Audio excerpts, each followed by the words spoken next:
பங்களாதேஷோட முன்னாள் பிரதமர் ஷேக் ஹசீனா அங்கேருந்து வெளியேறி இருக்கிறாங்க, அந்த நாட்டிலிருந்து வெளியேறி இருக்கிறாங்க. அண்ட் அவங்க இப்போது இந்தியாவில் தஞ்சம் புகுந்ததாகவும் சொல்கிறாங்க. விரைவில் அவங்க இங்கிலாந்துக்கு செல்ல இருக்கிறதாகவும் தகவல் வெளியாகிருக்கு. ஸோ கடந்த சில மாதங்களாகவே ஒரு மிகப்பெரிய போராட்டம் வந்து பங்களாதேஷில் நடந்து வருது. எதனால் அப்படின்னா அங்கே இருக்கிற ரிசர்வேஷன் பாலிசியில் வந்து சில பிரச்சனைகள் இருக்குது அப்படிங்கிறதுனால.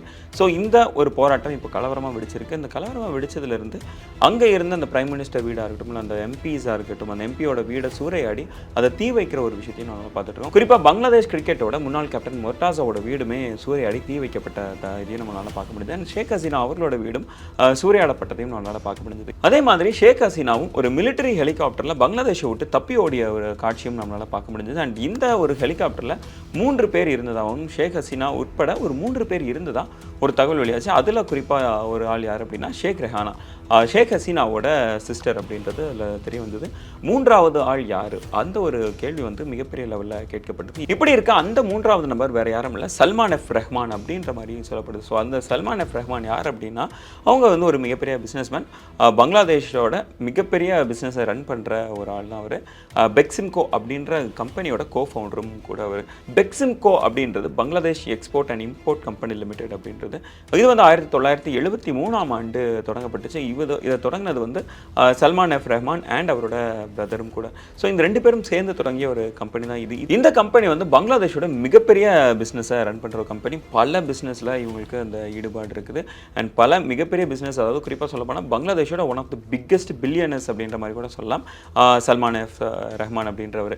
அண்ட் அவர் வந்து இங்கிலாந்துலேயுமே ஒரு பெரிய பிஸ்னஸ் பண்ணிருக்கிறாரு.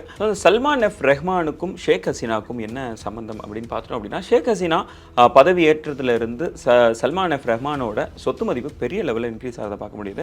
அண்ட் இந்த 2 பேருமே ஒருத்தர் அசிஸ்ட் பண்ணிக்கிற ஒரு விஷயத்தையும் அது மூலமாக தெரிய வருது. அது மட்டும் இல்லாமல் ஷேக் ஹசீனாவோட சகோதரியான ஷேக் ரெஹானாவுக்கு ஒரு மகள் இருக்கிறாங்க. அவங்க தான் துலிப் சித்திக். துலிப் சித்திக் யார் அப்படின்னா யூகேல ஒரு எம்பியாக இருக்கிறாங்க. ஸோ இப்படி இருக்க யூகேலையுமே இந்த ஃபேமிலிக்கான ஒரு சின்ன இன்ஃப்ளூயன்ஸ் இருக்குது. அண்ட் அது மூலமாக பெக்சிம்கோட கோஃபவுண்டரான சல்மான் எஃப் ரஹ்மான் வந்து யூகேலையுமே நிறைய சொத்து வாங்கி வச்சிருக்கிறதாகவும் சொல்லப்படுது. அண்ட் அந்த ஒரு சொத்துல தான் ஷேக் ரெஹானா, அதாவது ஷேக் ஹசீனாவோட சகோதரி வந்து அந்த சொத்துல தான் பல ஆண்டுகளாக வாழ்ந்து வர்றதாகவும் சொல்லப்படுது. ஸோ இப்போது ஷேக் ஹசீனா வந்து சல்மான் எஃப் ரஹ்மானோட அங்கே யூகேயில் உள்ள ஒரு சொத்துல தான் அவங்க வாழ போகிறதாகவும் சொல்கிறாங்க. அண்ட் அந்த சொத்தில் வந்து ஷேக் ஹசீனாவாக இருக்கட்டும், இல்லை ஷேக் ரெஹானாவாக இருக்கட்டும், ரெண்ட் ஃப்ரீயாக தான் வாழ போகிறாங்க. இது வந்து மோரார்லெஸ் இது அவங்களோட ஒரு சொத்து மாதிரி தான் இருக்குது.